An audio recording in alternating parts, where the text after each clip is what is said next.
Hi guys, welcome back to food and fun YouTube channel. ನಾವಿವತ್ತು ಸ್ಪೆಷಲ್ಲಾಗಿ egg ಮತ್ತು potato ಹಾಕಿ ಒಂದು ರೆಸಿಪಿ ಮಾಡೋಣ ಅಂತ ಅಂದ್ಕೊಂಡಿದ್ದೆ. ಸೊ ಈಗ ನಾವೇನೆಲ್ಲ ತೊಗೊಂಡಿದ್ದೇವೆ ಅಂತ ನೋಡ್ಕೊಂಡು ಬರೋಣ. ಸ್ವಲ್ಪ ಕಾಯಿ ಮೆಣಸು, ಆಮೇಲೆ ಬೆಳ್ಳುಳ್ಳಿ, ಆಮೇಲೆ ಒಂದು 2 ಈರುಳ್ಳಿ, ಆಮೇಲೆ ಒಂದು 2 ಟೊಮ್ಯಾಟೊ, ಚಿಕ್ಕದಾದ್ರೆ ಒಂದು 3 ತೊಗೊಳ್ಳಿ, ದೊಡ್ಡದಾದರೆ 2, ಮತ್ತು ಸ್ವಲ್ಪ ಕೊತ್ತಂಬರಿ ಸೊಪ್ಪು ಸ್ವಲ್ಪ ಜಾಸ್ತಿನೇ ತೊಗೋಬೇಕು ನಾವು. ಆಮೇಲೆ ಪೊಟ್ಯಾಟೊ, ಆಮೇಲೆ ಮೊಟ್ಟೆ, ಎಗ್ ನಾವೊಂದು 5 ತೊಗೊಂಡ್ರೆ, ಪೊಟ್ಯಾಟೊ ಒಂದು 2ರಿಂದ 3 ಸಾಕಾಗ್ತದೆ. ಆಮೇಲೆ ಕೆಂಪು ಮೆಣಸಿನ ಹುಡಿ, ಪೆಪ್ಪರ್ ಹುಡಿ, ಆಮೇಲೆ ಅರಶಿನ ಹುಡಿ, ಆಮೇಲೆ ಗರಂ ಮಸಾಲ, ಆಮೇಲೆ ಧನಿಯಾ ಪೌಡ್ರು ಅಂದರೆ ಕೊತ್ತಂಬರಿ ಪೌಡ್ರು, ಆಮೇಲೆ ಸಾಲ್ಟ್, ಆಮೇಲೆ ಒಂದು ಬಾಣಲೆಯಲ್ಲಿ ಎಣ್ಣೆ ತೊಗೊಂಡು ಅದಕ್ಕೆ ನಾವೀಗ ಪೌಡ್ರೆಲ್ಲ ತೊಗೊಂಡಿದ್ದೇವಲ್ಲ, ಮೆಣಸಿನ ಹುಡಿ ಅದರದ್ದೆಲ್ಲ ಸ್ವಲ್ಪ ಸ್ವಲ್ಪ ಹಾಕೋದು. ಹಾಕಿದ ಮೇಲೆ ನಾವು ಪೊಟ್ಯಾಟೊ ಮತ್ತು ಎಗ್ ಮೊದಲೇ ಬಾಯ್ಲ್ ಮಾಡಿ ಇಟ್ಕೋಬೇಕು.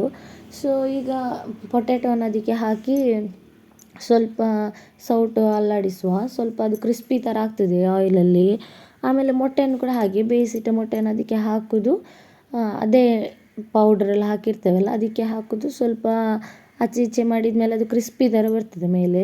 ಆಮೇಲೆ ಬಾಣಲೆಯಲ್ಲಿ ನಾವು ಮೊದಲಿಗೆ ಸ್ವಲ್ಪ ಎಣ್ಣೆ ಜಾಸ್ತಿ ತೊಗೊಂಡಿದ್ರೆ ನಮಗೆ ಅದೇ ಸಾಕಾಗ್ತದೆ. ಅದಕ್ಕೆ ಸ್ವಲ್ಪ ಬೆಳ್ಳುಳ್ಳಿ ಹಾಕೋದು, 3ರಿಂದ 4, ಆಮೇಲೆ ಈರುಳ್ಳಿ ಕಟ್ ಮಾಡಿ ಇಟ್ಟಿರ್ತೇವಲ್ಲ ಅದನ್ನು ಈರುಳ್ಳಿಯನ್ನು ಹಾಕೋದು ಮತ್ತು ಫ್ರೈ ಮಾಡಿಕೊಳ್ಳೋದು. ಅದು ಸ್ವಲ್ಪ ಬ್ರೌನ್ ಬರುವ ತನಕ ಫ್ರೈ ಮಾಡ್ಕೋಬೇಕು. ಮತ್ತು ಕಾಯಿ ಮೆಣಸನ್ನು ಕೂಡ ಅದಕ್ಕೆ ಹಾಕೋಬೇಕು. ಫ್ರೈ ಮಾಡ್ತಾ ಇರಬೇಕು, ಅದು ಬ್ರೌನ್ ಥರ ಒಂಥರ ಹಾಕಬೇಕು ಕಲರ್.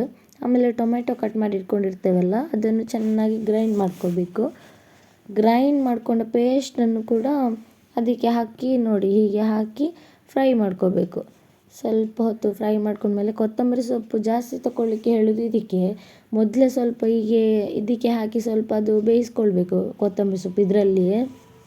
ಆಮೇಲೆ ಅದು ಎಲ್ಲ ಮಿಕ್ಸ್ ಆಗಿ ಚೆಂದ ಫ್ರೈ ಆಗ್ತಾ ಇರ್ತದಲ್ಲ, ಆಮೇಲೆ ಅದಕ್ಕೆ ನಾವು ಮೊದಲೇ ತೊಗೊಂಡಿರ್ತೇವಲ್ಲ ಪೌಡ್ರ್, ಮೆಣಸಿನ ಹುಡಿ, ಅರಶಿನ ಹುಡಿ ಎಲ್ಲ, ಉಪ್ಪು ಎಲ್ಲ, ಅದನ್ನೆಲ್ಲ ಉಳಿದದನ್ನು ಇದಕ್ಕೆ ಹಾಕೋದು. ಹಾಕಿ ಚೆನ್ನಾಗಿ ಮಿಕ್ಸ್ ಮಾಡೋದು. ಸ್ವಲ್ಪ ಕುದಿ ಬರಬೇಕು, ಅದು ಸ್ವಲ್ಪ ಹೊತ್ತು ಪೌಡ್ರೆಲ್ಲ ಎಳ್ಕೊಂಡು ಎಲ್ಲ ಕುದಿ ಬರ್ತಾ ಇದೆ ನೋಡಿ. ಆಮೇಲೆ ತೆಂಗಿನಕಾಯಿ ತೊಗೋಬೇಕು. ಸ್ವಲ್ಪ ತೆಂಗಿನಕಾಯಿ ಒಂದು ಅರ್ಧ ಗಡಿ ಸಾಕು.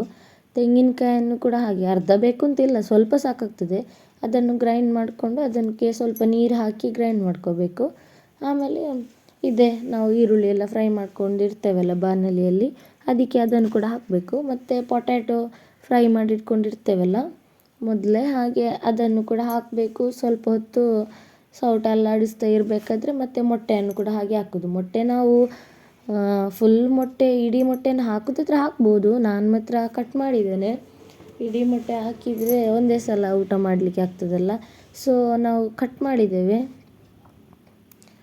ನೋಡಿ. ಕಟ್ ಮಾಡಿದಾಗ ಸ್ವಲ್ಪ ಕ್ವಾಂಟಿಟಿ ಜಾಸ್ತಿ ಕಾಣ್ತದಲ್ಲ ನೋಡಿ.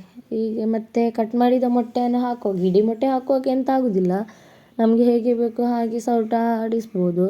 ಆದರೆ ನಾವು ಮೊಟ್ಟೆಯನ್ನು ಕಟ್ ಮಾಡಿ ಹಾಕುವಾಗ ನೋಡಿ, ಅದರದ್ದು ಮೊಟ್ಟೆದೊಳಗಡೆ ಎಲ್ಲೋ ಇರ್ತದಲ್ಲ ಅದು ಆಗ್ತದೆ ಅಂತ, ಸೌಟು ಅಲ್ಲಾಡಿಸುವಾಗ ಅದು ಹೊರಗೆ ಬರ್ತದಲ್ಲ, ಸೊ ಹಾಗೆ. ಮತ್ತು ಸ್ವಲ್ಪ ನಮಗೆ ಫುಲ್ ಡ್ರೈ ಅಂತ ಆದರೆ ಸ್ವಲ್ಪ ನಾವು ನೀರು ಹಾಕ್ಕೊಳ್ಬೋದು. ಹಾಕ್ಕೊಂಡು ಹೀಗೆ ಕುದಿಸ್ಬೋದು. ಕುದಿಸಿದ ಮೇಲೆ ಅದು ಕುದೀತಾ ಬರುವಾಗ ನಾವು ಕಟ್ ಮಾಡಿ ಉಳಿದದ್ದು ಕೊತ್ತಂಬರಿ ಸೊಪ್ಪನ್ನು ಹಾಕೋದು ನೋಡಿ. ಹಾಕಿದ ಮೇಲೆ ಲಾಸ್ಟಿಗೆ ನಾವು ಹಾಕೋದು ಒಂದು ಪರಿಮಳ ಬರಲಿ ಅಂತ. ಆದರೆ ಮೊದಲಿಗೆ ಹಾಕೋದು ಕೊತ್ತಂಬರಿ ಸೊಪ್ಪು, ಅದರದ್ದು ಟೇಸ್ಟ್ ಅದಕ್ಕೆ ಬರಲಿ ಅಂತ. ಈರುಳ್ಳಿ ಜೊತೆ ಆಯಿಲಲ್ಲಿ ಫ್ರೈ ಮಾಡಿದಾಗ ಅದೊಂದು ಟೇಸ್ಟ್ ಬರ್ತದೆ ಸಪ್ರೇಟಾಗಿ ಹಾಗೆ. ಮತ್ತು ನೋಡಿ, ನಮ್ಮದು ಎಗ್ ಕರಿ ಈಗ ರೆಡಿ ಆಯಿತು. ಸೊ ಇನ್ನೂ ಸರ್ವ್ ಮಾಡುವ. ಇನ್ನು ನೆಕ್ಸ್ಟ್ ವೀಡಿಯೋದಲ್ಲಿ ಎಂಥ ರೆಸಿಪಿ ಇಟ್ಕೊಂಡು ಬರ್ತೇವೆ ಅಂತ ನೋಡುವ. Thank you.